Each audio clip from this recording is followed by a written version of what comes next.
Welcome to Hidayah Reiki. Today we're going to be talking about what is Reiki. When most people hear the term Reiki, they have no clue. They never have heard it before. So we're going to break it down and then we're going to talk about what I mean when I say Hidayah Reiki, okay? Rei, R-E-I, means life force. It means source. It means cosmic. It means universal. Ki, and I'm sure you've heard the word chi before.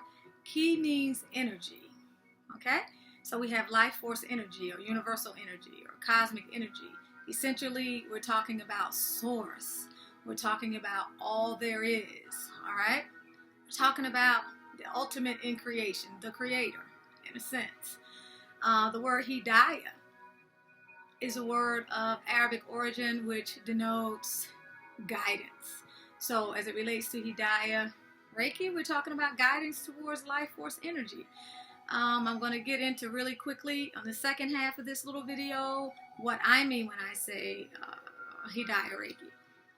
Reiki as a practice requires that you have some understanding, possibly, or be aware of two primary terms. First one is Biosin. Biosin is a scanning technique that a practitioner will use to scan a client's body. That scanning may be at the physical level where they physically touch you, or it may be at a level above your body. Why? Because we have different levels of aura around us. As you know, there's an energy field around anything, any matter. As humans, we have different levels of aura. We have the physical body, we have the emotional, mental aura, we have the spiritual aura, we have other levels also, which we're not here to get into. Looks like my lighting went down. I'm not sure why, but I'm going to continue. The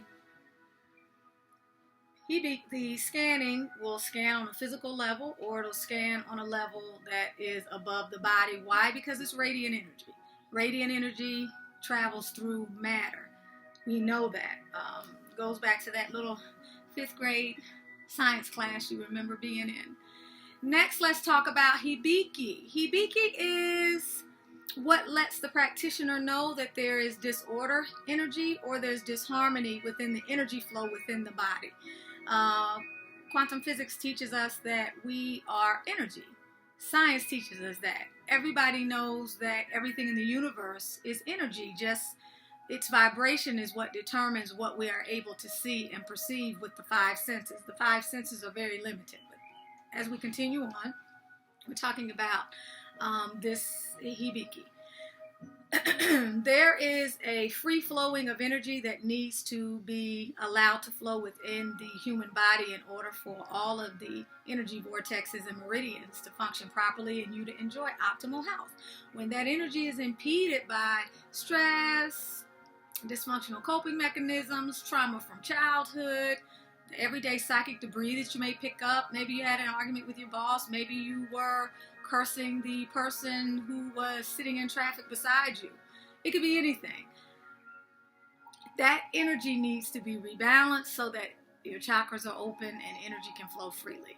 When it's not, the practitioner is able to pick up on hibiki through the sensations. The hibiki can be hot, cold, it may be buzzing, tingling, it could be pain. In my particular case, I usually experience one of 3 different sensations. I will experience a tingling in my hands. I may experience, not in my hands, in my fingertips. I may experience that in addition to some buzzing in my palms or one or the other.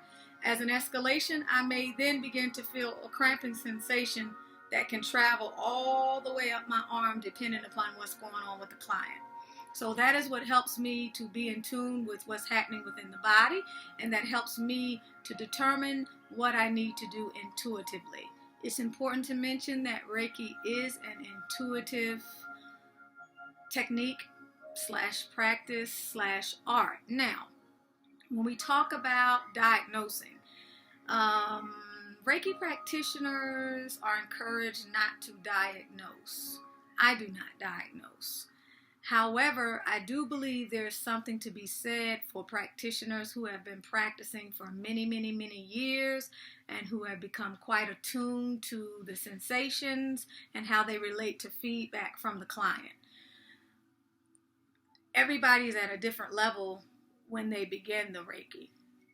I'll give you an example. My daughter has asthma. When I do the Reiki in this area for her specifically, oftentimes it's kept us from going to the emergency room. I usually, however, will feel tingling and buzzing.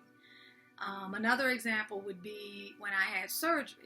I had surgery one time and I felt way more than tingling and buzzing. I felt cramping. I felt almost as if there were two motors inside of me, like rotors.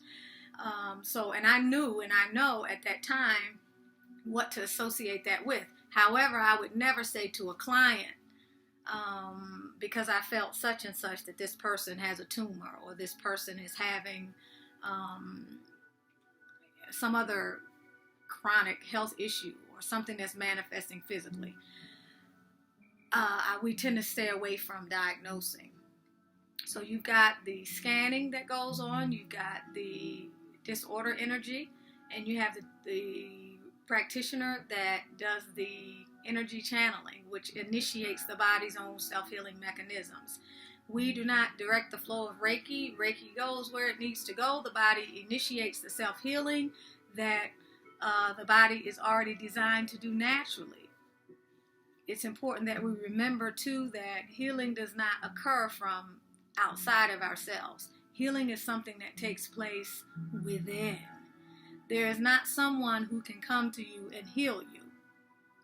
At a primal level, in my opinion, that's ridiculous, and it really doesn't make sense. And if you think about creation and the way our body works, our cellular makeup, if you see the splendor and grandeur of the magnificent way in which the body was created, you wouldn't doubt for a moment that the body has its own ability and capacity to heal.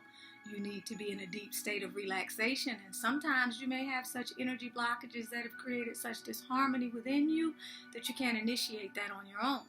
So it takes someone else who's attuned to a certain frequency to initiate that process for you.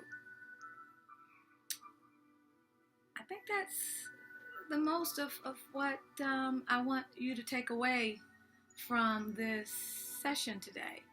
I hope that you remember Reiki means universal life energy, and hidayah Reiki for me.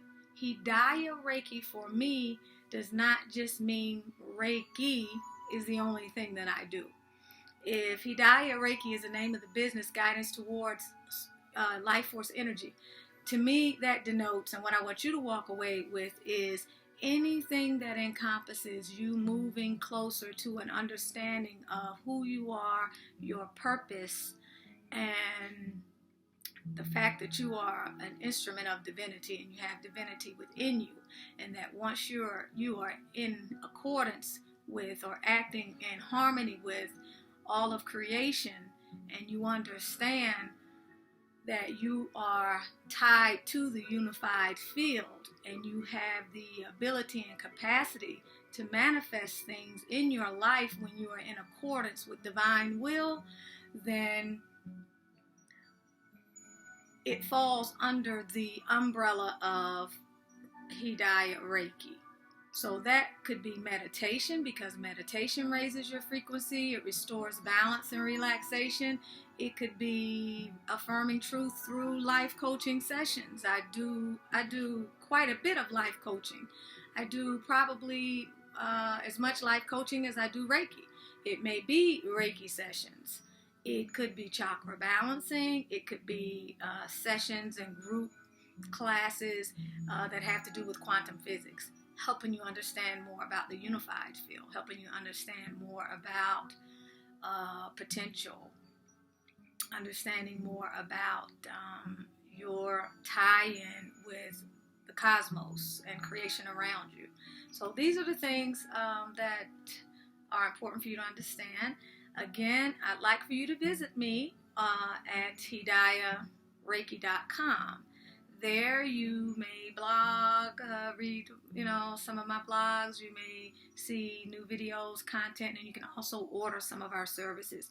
I want you to remember that we provide services on site as well as distance healing sessions. Distance healing sessions involve a holographic image of you. They are just as effective as a local session. All right, and so you don't have to feel limited by time and space. We are transcending 3D. It's been wonderful talking to you today, and I hope to see you again soon. Be well. Thank you.